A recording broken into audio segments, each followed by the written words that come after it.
ETF index mutual funds నేర్చుకుని stock మార్కెట్లో రాణించాలనుకుంటున్నారా? వెంటనే ఈ నెంబర్కి కాల్ చేయండి.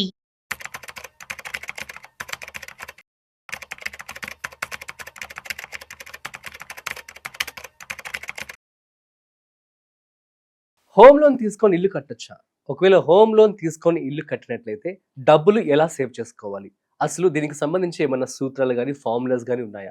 ఈ టిప్స్ గురించి చెప్పడానికి మనతో ఫినాన్షియల్ ప్రొఫెషనల్ బి గిరిబాబు గారు ఉన్నారు. సో వారి మాటలో మరింత సమాచారం అడిగి తెలుసుకుందాం.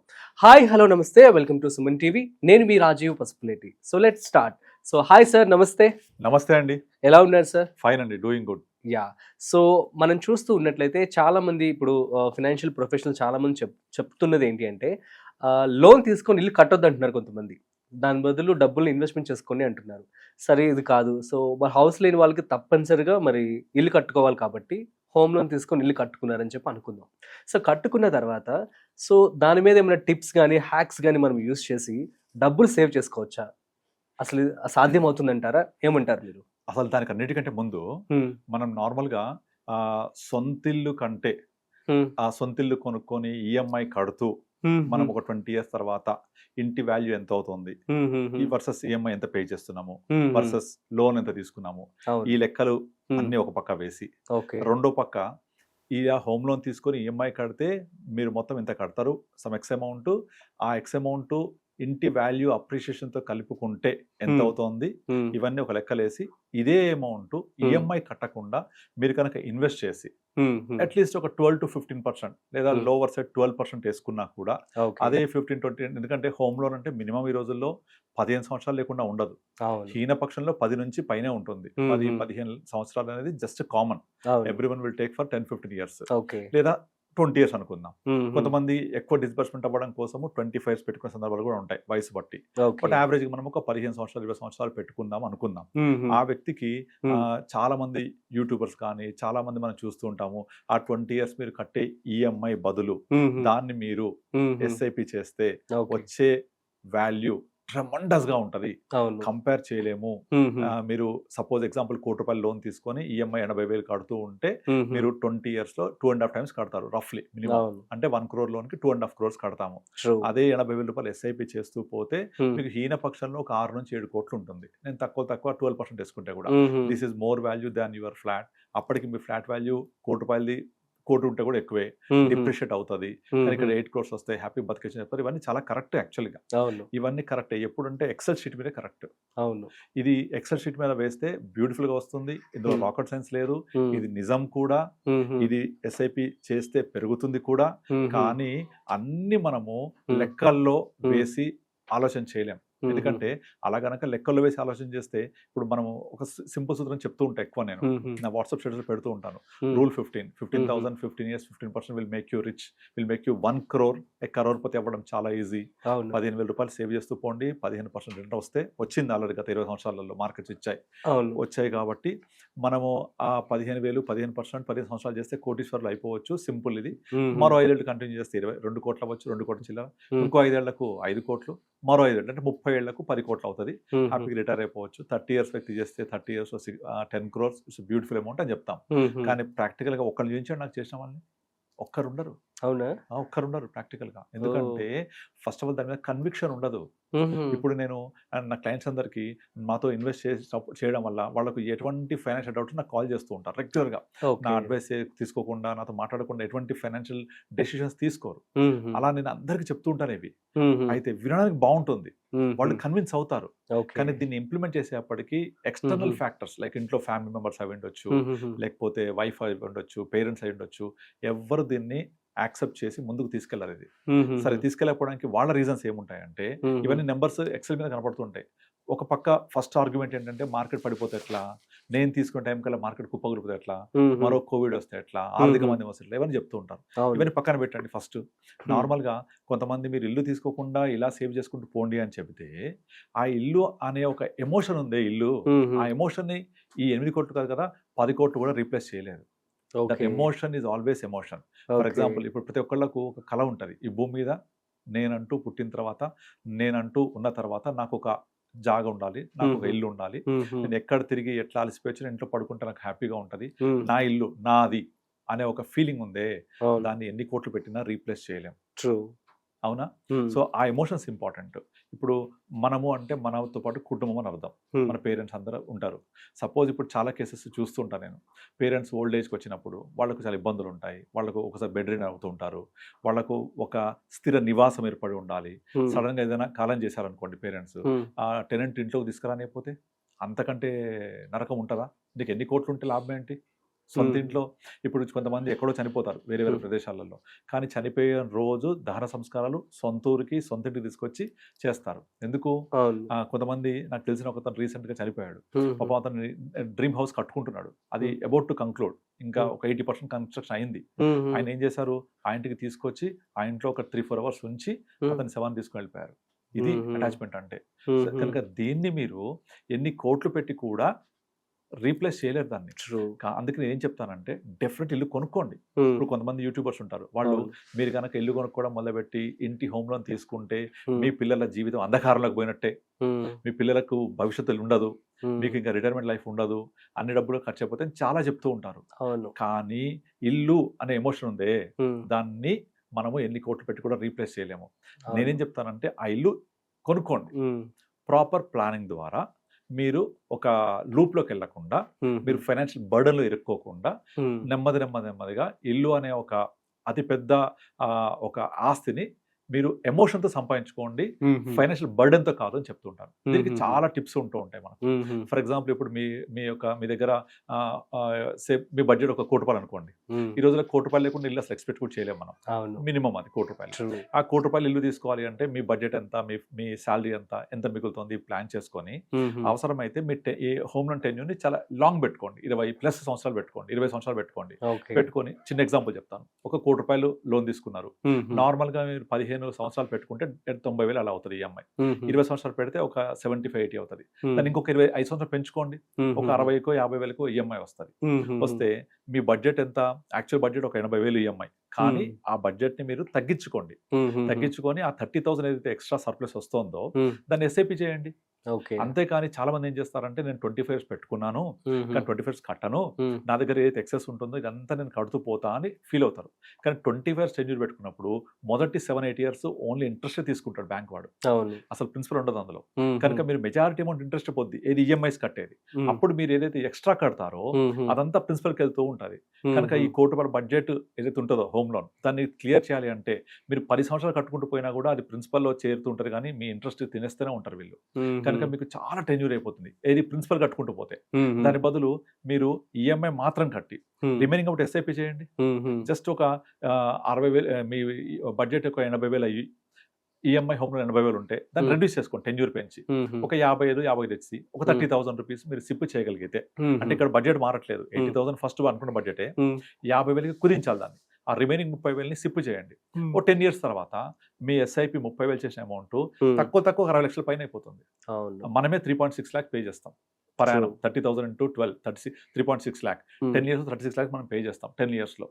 అది 10 years తర్వాత వర్స్ట్ కండిషన్ లో ఒక 80-90 lakhs అవుతుంది. అది ఎట్ ద రేట్ ఆఫ్ 12% తీసుకున్నా కూడా డబుల్ కంటే ఎక్కువ అవుతుంది. అంటే 10 years తర్వాత 75-80 lakhs వచ్చిందా? 10 years లో మనం కట్టిన ఈఎంఐ తోటి అవుట్ స్టాండింగ్ ఒక 90 lakhs ఉండొచ్చు. ఇంకా నీ దగ్గర 70 lakhs జమ అయిపోయినాయి కదా, ఇది తీసి కట్టేసేయండి, బర్డనే ఉండదు. అదే 30,000 ఎస్ఐపి కాకుండా ప్రిన్సిపల్ కట్టుతూ పోతే అది 10 years క్లియర్ అవ్వదు. It will take more than 16-17 years because of tenure, because of more interest తీసుకోవడం వల్ల ఇనిషియల్ పీరియడ్ లో. ఈ టిప్ తోటి మనము తొందరగా హోమ్ లోన్ క్లియర్ చేయొచ్చు by not paying in to policy home loan, by paying in to SIP. ఇది ఒక ఆప్షన్. రెండోది, చాలా మందికి ఏంటంటే ప్లాట్స్ ఉంటూ ఉంటాయి, యాన్సెస్టర్ ప్రాపర్టీయో లేకపోతే వేరే వస్తూ ఉంటాయి.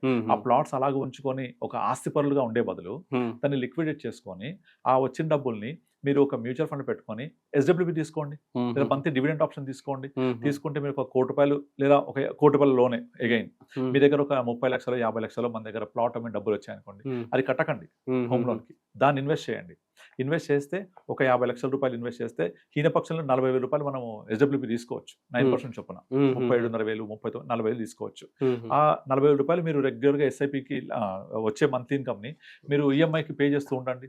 మీ డబ్బులు మీ దగ్గరే ఉంటాయి, లోన్ క్లియర్ అయిపోద్ది. అవును. అలా కాకుండా ఈ 50 లక్షలు తీసుకెళ్ళి కట్టేస్తే డబ్బులు అయిపోతాయి, లోన్ క్లియర్ అవుతుంది. కానీ లోన్ క్లియర్ కానీ డబ్బులు అయితే అయిపోతాయిగా చేతిలో. అవును. అలా 50 లక్షలు కడితే మీరు టెన్యూర్ అయితే మళ్ళీ 25 బహుశా 12 సంవత్సరాలకు వస్తుంది. 12 ఇయర్స్ టెన్యూర్ ఉంటుంది, కట్టము. మనము ఓన్లీ ఈఎంఐ కడుతూ ఇది మేజర్ అమౌంట్ కట్టేస్తాము. ఓకే. కానీ ఇలా నేను చెప్పిన పద్ధతిలో వెళ్ళి ఇన్వెస్ట్ చేసి దాని నుంచి మంత్లీ ఇన్కమ్ తీసుకొని ఈఎంఐ లాగా ఎక్స్ట్రా కడుతూ ఉంటే వచ్చిన దాన్ని మీకు ఒక 10 ఇయర్స్కో 9 ఇయర్స్కో తీరిపోద్ది, లేదా 12 ఇయర్స్ తీరిపోయిన తర్వాత మీ డబ్బులు మీదే ఉంటాయి. అలా చేశాను నేను. సనత్ నగర్ లో లోధా అపార్ట్మెంట్స్ లో ఒక ఇద్దరు కపుల్, వాళ్ళకు 1 crore ఇల్లు ఉంటే ఆ 1 crore కి వాళ్ళకి లోన్ తీసుకున్నారు. ఆల్మోస్ట్ 90 lakhs దాకా లోన్. వాళ్ళకు వేరే నిజామాబాద్ లో వాళ్ళ యాన్సెస్ ప్రాపర్టీ అమ్మితే ఆల్మోస్ట్ 1 crore వచ్చింది. ఆ 1 crore తోటి వాళ్ళు లోన్ క్లియర్ చేద్దాం అనుకుంటే వద్దని చెప్పాను. నేను ఇన్వెస్ట్ చేయించాను. ఆ 1 crore మీద ఇప్పుడు 80,000 75,000 వస్తుంది మన మంత్లీ ఇన్కమ్ టిల్ డేట్. దాని వాళ్ళు ఈఎంఐ కడుతూ ఉంటారు, ఇద్దరు పిల్లలు వాళ్ళకు. ఇది జరిగి 7 years అవుతుంది. ఇప్పుడు వాళ్ళకి ఈఎంఐ లోన్ కూడా 50% తీరిపోయింది. అంటే వాళ్ళు కూడా కొంచెం ఒక 10-20,000 ఎక్స్ట్రా యాడ్ చేస్తున్నారు. డబ్బులు ఇక్కడే ఉన్నాయి. సర్ప్రైజింగ్ డబ్బులు ఏదైతే ఇన్వెస్ట్ చేశామో అది ఆల్మోస్ట్ ఆల్ 60% పెరిగింది కూడా, బికాస్ ఆఫ్ మార్కెట్ రైజ్ అవ్వడం వల్ల. ఈ కార్పస్ పెరుగుద్ది, వచ్చే డబ్బులు ఈఎంఐ కడుతుంటే ఇది కూడా ఉంటుంది. సో ఇలా డబ్బులు పెట్టడం వల్ల ఈఎంఐ తీరిపోయిన తర్వాత this could be your retirement planning. అలా కాకుండా మొత్తం తీసుకెళ్లి హోమ్ లోన్ కి పే చేస్తే మీ డబ్బులు అయిపోతాయి, రిటైర్మెంట్ ప్లానింగ్ కి డబ్బులు ఉండవు. సో ఆ ఇల్లు ఇంత డబ్బులు తినేస్తుంటది కాబట్టి నేను ఇల్లు కొనుక్కోవాలంటే ఇబ్బంది పడుతుంటారు. అలా కాకుండా ఇలా మనం ప్లానింగ్ చేసుకోవాలి. ఎక్స్ట్రా డబ్బులు వస్తే ఏం చేయాలి, ల్యాండ్ ఉంటే దాన్ని ఏం చేయాలి, నా లోన్ నేను క్లియర్ చేయాలంటే ఏం చేయాలి, ఇలా ప్లాన్ చేస్తుండాలి.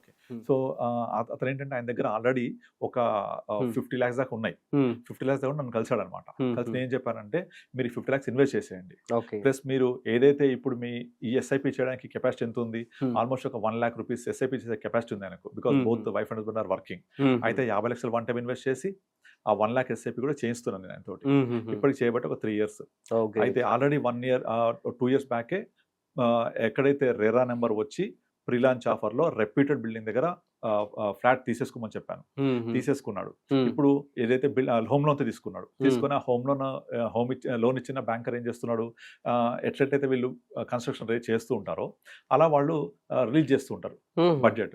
రిలీజ్ చేస్తూ ఉంటే ఇతను ఏం చేయాలి, తీసుకున్న అతను only interest for the disburse amount కడుతూ ఉంటాడు, మొత్తం కట్టాడు. బికాస్ అక్కడ ఈఎంఐ స్టార్ట్ అవ్వదు అప్పుడే, ఓన్లీ బ్యాంకర్ రిలీజ్ చేసిన ప్రకారంగానే ఇంట్రెస్ట్ కడుతూ ఉంటాడు. అది కట్టడం స్టార్ట్ అయింది ఆల్రెడీ 2 years బ్యాక్ తీసుకున్నారు. మినిమం డౌన్ పేమెంట్ పే చేశారు. అప్పటికి 50 lakhs కొంచెం పెరిగాయి. ఈ పెరిగిన దాంట్లో తీసి డౌన్ పేమెంట్ చేసేసారు ఒక 10 lakhs దాకా. ఇప్పుడేమో బిల్డరు ఇప్పుడు 8th floor ఇంత ఉన్నట్టుంది. 8th floor రాగానే అంతవరకు ఎంత పే చేయాలో పే చేస్తున్నాడు ఎవరు, బ్యాంకర్. దానికి ఈయన ఇంట్రెస్ట్ పే చేస్తుంటాడు. తక్కువ ఉందిగా చాలా. ఇది ఇంకొక 2 years లో పొజిషన్ వస్తుంది. అప్పుడు ఫుల్ ఈఎంఐ స్టార్ట్ అవుతుంది. ఫుల్ ఈఎంఐ స్టార్ట్ అయినప్పుడు ఆల్రెడీ 50 lakhs ఇన్వెస్ట్ చేస్తున్నాం కదా, అది చాలా పెరిగింది ఇప్పుడు. ప్లస్ ఆల్రెడీ సిప్ చేస్తున్నాం కదా, సిప్ ఆపేస్తాం ఇంకో 2 years తర్వాత. ఆపేసేసి ఆ సిప్ లో 1 lakh ని 50,000 తగ్గించేసి ఆ 50,000 ని ఈఎంఐ కన్వర్ట్ చేస్తాం. రిమైనింగ్ ఎవరు కట్టాలి, ఇక్కడ నుంచి కార్పస్ నుంచి కడుతూ ఉంటాం. అట్లా ఒక 3-4 years తర్వాత ఆల్మోస్ట్ ఈ కార్పస్ అంతా పెరిగి లోన్ కంటే ఎక్కువ అవుతుంది. కట్టగలిగితే ఓకే, లేదంటే తీసేసి కట్టేయచ్చు. అట్లా మన దగ్గర డబ్బుల్ని ముందుగా ఇన్వెస్ట్ చేసుకొని ఒక ప్రీ లాంచ్ ఆఫర్ లో రెరా నెంబర్ వచ్చిన తర్వాత ప్రాపర్ మంచి బిల్డర్ ని రిప్యూటెడ్ బిల్డర్ గా తీసుకొని దాన్ని మనము పొజిషన్ కి టైం ఇస్తే ఈ లోపల మన దగ్గర కార్పస్ పెరుగుతుంది. కానీ అందరూ అలా కాదు, అలా చేయరు. ఉన్న డబ్బులు తీసుకెళ్లిపోయి డౌన్ పేమెంట్ చేసేద్దాం, వెంటనే లోన్ తీసేసుకుందాము, లోన్ తీసేసుకొని నేను ఈఎంఐ కడుతూ పోవాలి. ఎప్పటిదాకా 15 సంవత్సరాలు 20 సంవత్సరాలు కడుతూ ఉంటారు. మీరు దీన్ని మొత్తానికి ఒకటి సింపుల్ గా టైం ఇవ్వాలి కొద్దిగా. డబ్బులు ఉంటే ఇన్వెస్ట్ చేసి టైం ఇచ్చి మీరు కొనుక్కోండి. ఇక్కడ క్వశ్చన్ వస్తుంది, నేను టైం ఇస్తే అప్పటికి ఇల్లు పెరిగిపోద్ది కదా అని, వాల్యూ పెరుగుద్ది అని. కరెక్టే. అప్పుడు ప్రీ లాంచ్ లోకి వెళ్ళండి. ప్రీ లాంచ్ లో 2 conditions, ఒకటి రేరా నెంబర్ వచ్చి ఉండాలి, 2 రెప్యూటెడ్ బిల్డర్ అయి ఉండాలి. ఇలా వచ్చినప్పుడు మీకు ప్రాబ్లం ఉండదు. రేరా ఉంది కాబట్టి సేఫ్ గా ఉండొచ్చు. అక్కడ ప్రీ లాంచ్ లో వెళ్తాం కాబట్టి మినిమం 3-4 years టైం దొరుకుద్దా. నెంబర్ 3 ఇంపార్టెంట్, లోన్ తీసుకొని దానికి స్టార్ట్ తీసుకోండి. లోన్ తీసుకుంటే ఆ బిల్డింగ్ యొక్క వ్యాలిడిటీ, ల్యాండ్, సైట్ ఎవరు చూసుకుంటారు, రెస్పాన్సిబిలిటీ బ్యాంకర్ చూసుకుంటారు కదా. బ్యాంకర్ లోన్ ఇచ్చే ముందు అన్ని చూసుకుంటారు కదా వాళ్ళు బ్యాంకర్. కనుక ఆ లీగాలిటీ పరంగా మనకు బర్డన్ ఉండదు. Banker will take care of all the legalities. So 50% అక్కడ వర్క్ డన్. సో తర్వాత మనం ఇక్కడ ఆల్రెడీ ప్రీ లాంచ్ తీసుకున్నాం కాబట్టి వాడు పొజిషన్ కి 3-4 years టైం తీసుకుంటారు కదా. ఈ లోపల మన ఎగ్జిస్టింగ్ కార్పస్ పెరుగుద్ది, మన ఈఎంఐ బర్డన్ ఇమీడియట్లీ ఉండదు. కానీ ప్రైస్ ఎప్పుడుది, ఇప్పుడు ప్రైస్ వచ్చేసింది, ఈ ప్రైస్ తీసుకుంటాం కదా. ప్రీ లాంచ్ ఆఫర్ అంటే ఇప్పుడున్న ప్రైస్ లాక్ అయిపోతాం మనం. ఈ ప్రైస్ పెరిగినా మనకు అప్లికబుల్ కాదు. అలా కాకుండా నేను హై ప్రైస్ ఉంటుంది 4 years అవుతా అంటే ఎస్ హై ప్రైస్ ఉంటుంది, but you lock now by going pre launch offer. At the same time ఈ రిపీటెడ్ బిల్డర్ ఉండడం వల్ల, రేరా నెంబర్ వచ్చి ఉండడం వల్ల మీకు సేఫ్లో ఉంటాం. Because Okay. పిల్లల చాలా మోసాలు జరుగుతుంటాయి, జాగ్రత్తగా ఉండాలి. ఓకే. తర్వాత దీన్ని మీరు లోన్తో కనుక తీసుకోవడం జరిగితే banker will take care of all legalities. So Okay. అన్ని విధాలుగా మీరు సేఫ్ 360 degreesలో మీ డబ్బులు మీ దగ్గరే ఉన్నాయి. ఇది కొంచెం పెరిగిన తర్వాత దీన్ని కడుతుంటారు. ఇట్లా రకరకాల పద్ధతుల్లో మంచిగా ఫైనాన్షియల్ ప్లానింగ్ చేసుకుంటే అసలు ఇల్లు కొనుక్కోవడం అనేది ఇబ్బందే కాదు. ఆ డ్రీమ్ ని చాలా చక్కగా నెరవేర్చుకోవచ్చు. ఓకే. ఎందుకంటే ఇల్లు కొనుక్కోవడానికి, ఇంట్లో ఉండడానికి ఉన్నదానికి ప్రత్యామ్నాయం లేదు. ఎన్ని కోట్లు ఇచ్చినా ఆఖరికి మనకు కావాల్సిన ప్రశాంతత, హ్యాపీ నిద్రపోవడం. దాన్ని can you measure with the value? కనుక ఎక్సెల్లో లెక్కేసి హోమ్ లోన్ తీసుకుంటే ఇంత అవుతుంది, అదే ఎస్ఐపి చేస్తే 10 కోట్లు అవుతుంది అంటే ఆ 10 కోట్ల కంటే విలువైంది నిద్ర, ఆ 10 కోట్ల కంటే విలువైంది ప్రశాంతత, మనశ్శాంతి. దాన్ని హ్యాపీగా మనము బై చేయొచ్చు దీంతో. Okay, super sir, thank you so much. So guys, అర్థమైంది కదా మీ అందరికీ. సో ఒకవేళ మీరు కనుక లోన్ తీసుకోవాలి, లోన్ తీసుకొని ఇల్లు కట్టుకోవాలి అనుకున్నట్లయితే, సో ప్రాపర్ ప్లాన్ సార్ ఏదైతే చెప్పారో ఇది బాగుంటుంది.